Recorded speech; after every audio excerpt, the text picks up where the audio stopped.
अमरपुर नगर में एक धनी व्यापारी रहता था। दूर दूर तक उसका व्यापार फैला हुआ था। नगर में उस व्यापारी का सभी लोग मान सम्मान करते थे। इतना सब कुछ होने पर भी वह व्यापारी अंतर मन से बहुत दुखी था, क्योंकि उस व्यापारी का कोई पुत्र नहीं था और दिन रात उसे एक ही चिंता सताती रहती थी कि उसकी मृत्यु के बाद उसके इतने बड़े व्यापार और धन संपत्ति को कौन संभालेगा। और पुत्र पाने की इच्छा से वह व्यापारी प्रति सोमवार भगवान शिव की व्रत पूजा किया करता था और सायंकाल को व्यापारी शिव मंदिर में जाकर भगवान शिव के सामने घी का दीपक जलाया करता था। तब उस व्यापारी की भक्ति देखकर एक दिन माता पार्वती ने भगवान शिव से कहा, हे प्राणनाथ, यह व्यापारी आपका सच्चा भक्त है। कितने दिनों से यह सोमवार का व्रत और पूजा नियमित कर रहा है। भगवान आप इस व्यापारी की मनोकामना अवश्य पूर्ण करें। तब भगवान शिव ने मुस्कुराते हुए कहा, हे पार्वती, इस संसार में सबको उसके कर्म के अनुसार फल की प्राप्ति होती है। प्राणी जैसा कर्म करते हैं उन्हें वैसा ही फल प्राप्त होता है।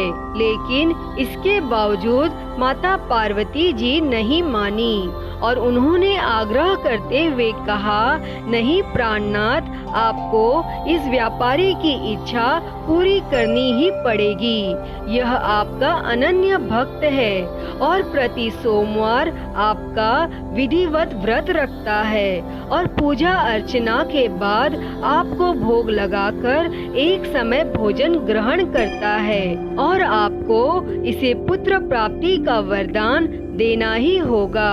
तब माता पार्वती का इतना आग्रह देखकर भगवान शिव ने कहा, तुम्हारे आग्रह पर मैं इस व्यापारी को पुत्र प्राप्ति का वरदान देता हूँ, लेकिन इसका पुत्र 16 वर्ष से अधिक जीवित नहीं रहेगा। और फिर उसी रात भगवान शिव ने स्वप्न में उस व्यापारी को दर्शन देकर उसे पुत्र प्राप्ति का वरदान दिया और उसके पुत्र के 16 वर्ष तक जीवित रहने की बात भी बताई। और भगवान के वरदान से व्यापारी को खुशी तो हुई, लेकिन पुत्र के अल्पायु की चिंता ने उस खुशी को नष्ट कर दिया। लेकिन व्यापारी पहले की ही तरह सोमवार का विधिवत व्रत करता रहा और कुछ महीने पश्चात उसके घर अति सुंदर पुत्र उत्पन्न हुआ और पुत्र जन्म से व्यापारी के घर में खुशियां भर गईं। बहुत धूमधाम से पुत्र जन्म का समारोह मनाया गया, लेकिन व्यापारी को पुत्र जन्म की अधिक खुशी नहीं हुई, क्योंकि उसे पुत्र की अल्पायु के रहस्य का पता था और यह रहस्य घर में किसी को नहीं मालूम था। तब विद्वान ब्राह्मणों ने उस पुत्र का नाम अमर रखा और जब अमर 12 वर्ष का हुआ तो शिक्षा के लिए उसे वाराणसी भेजने का निश्चय हुआ।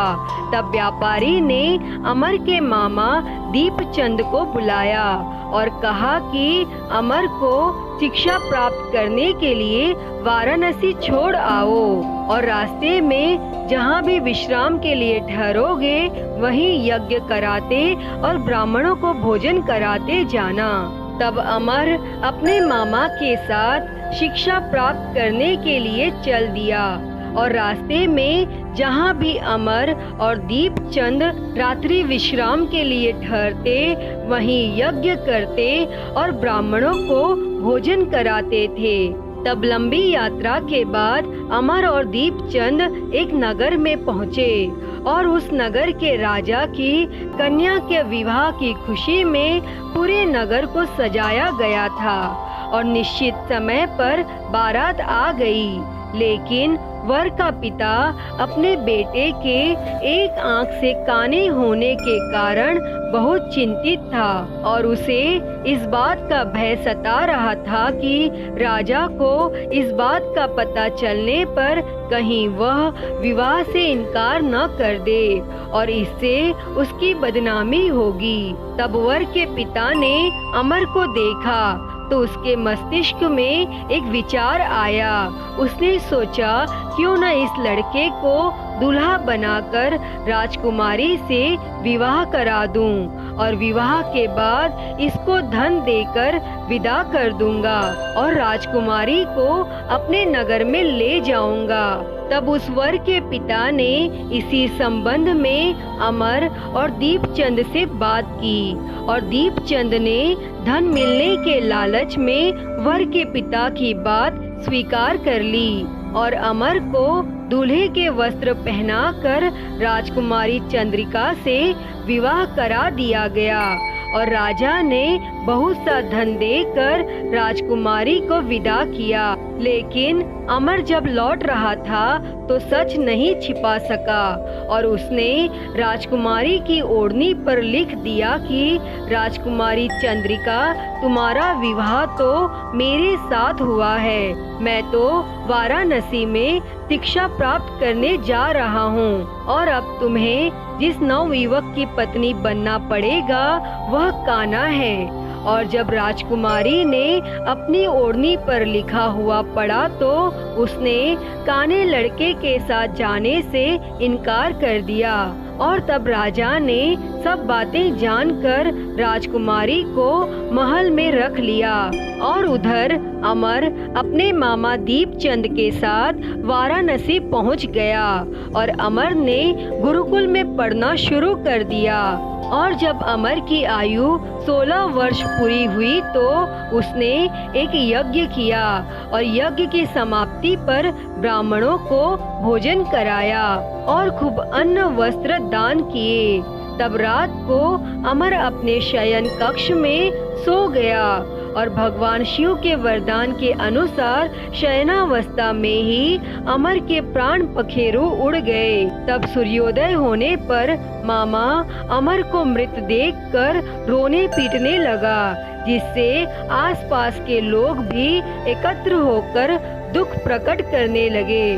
तब मामा के रोने विलाप करने के स्वर समीप से गुजरते हुए भगवान शिव और माता पार्वती ने भी सुने।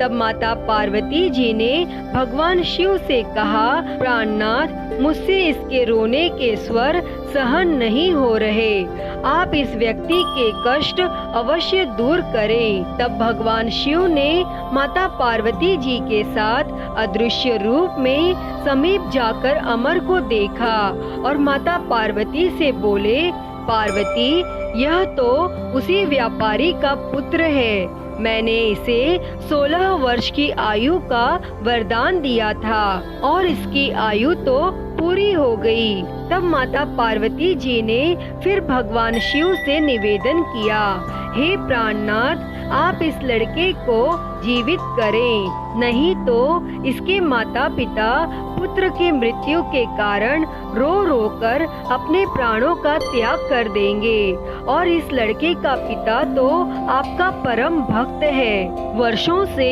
सोमवार का व्रत करते हुए आपको भोग लगा रहा है। तब माता पार्वती के आग्रह करने पर भगवान शिव ने उस लड़के को जीवित होने का वरदान दिया और कुछ ही पल में वह जीवित होकर उठ बैठा और तब शिक्षा समाप्त करके अमर मामा के साथ अपने नगर की ओर चल दिया और दोनों चलते हुए उसी नगर में पहुँचे जहाँ अमर का विवाह हुआ था और उस नगर में भी अमर ने यज्ञ का आयोजन किया और समीप से गुजरते हुए नगर के राजा ने यज्ञ का आयोजन देखा। तब राजा ने अमर को तुरंत पहचान लिया और यज्ञ समाप्त होने पर राजा अमर और उसके मामा को महल में ले गया और कुछ दिन उन्हें महल में रखकर बहुत सा धन वस्त्र देकर राजकुमारी के साथ विदा किया और रास्ते में सुरक्षा के लिए राजा ने बहुत से सैनिकों को भी साथ भेजा। तब दीपचंद ने नगर में पहुंचते ही एक दूत को घर भेजकर अपने आगमन की सूचना भेजी और अपने बेटे अमर के जीवित वापस लौटने की सूचना से व्यापारी बहुत प्रसन्न हुआ। तब व्यापारी ने अपनी पत्नी के साथ स्वयं को एक कमरे में बंद कर रखा था और भूखे प्यासे रहकर व्यापारी और उसकी पत्नी बेटे की प्रतीक्षा कर रहे थे। उन्होंने प्रतिज्ञा कर रखी थी कि यदि उन्हें अपने बेटे की मृत्यु का समाचार मिला तो दोनों अपने प्राण त्याग देंगे। और तब व्यापारी अपनी पत्नी और मित्रों के साथ नगर के द्वार पर पहुंचा और अपने बेटे के विवाह का समाचार सुनकर और पुत्रवधू राजकुमारी चंद्रिका को देखकर उसकी खुशी का ठिकाना न रहा। और फिर उसी रात भगवान शिव ने व्यापारी के स्वप्न में आकर कहा, हे श्रेष्ठी, मैंने तेरे सोमवार के व्रत करने और व्रत कथा सुनने से प्रसन्न होकर तेरे पुत्र को लंबी आयु प्रदान की है। और यह सुन व्यापारी बहुत प्रसन्न हुआ। दोस्तों, सोमवार का व्रत करने से व्यापारी के घर में खुशियां लौट आईं। शास्त्रों में लिखा है कि जो स्त्री पुरुष सोमवार का विधिवत व्रत करते और व्रत कथा सुनते हैं उनकी सभी इच्छाएं पूरी होती हैं। अतः हे भगवान भोलेनाथ जी, जैसी कृपा आपने उस व्यापारी पर करी वैसी ही कृपा इस कथा को कहते, सुनते और हुंकारा भरते पर सदा सर्वदा करना। तो बोलिए भगवान भोलेनाथ की जय, शंभुनाथ की जय। तो दोस्तों, यह थी सावन सोमवार की व्रत कथा। यह कथा आप सभी ने अंत तक सुनी, उसके लिए बहुत बहुत धन्यवाद। अगर वीडियो पसंद आई हो तो इसे लाइक करें, ज्यादा से ज्यादा शेयर करें और कमेंट में ओम नमः शिवाय अवश्य लिखें। और अगर आप मेरे चैनल पर नए हैं तो मेरे चैनल को सब्सक्राइब कर नोटिफिकेशन बेल को जरूर ऑन कर लें। हर हर महादेव। धन्यवाद।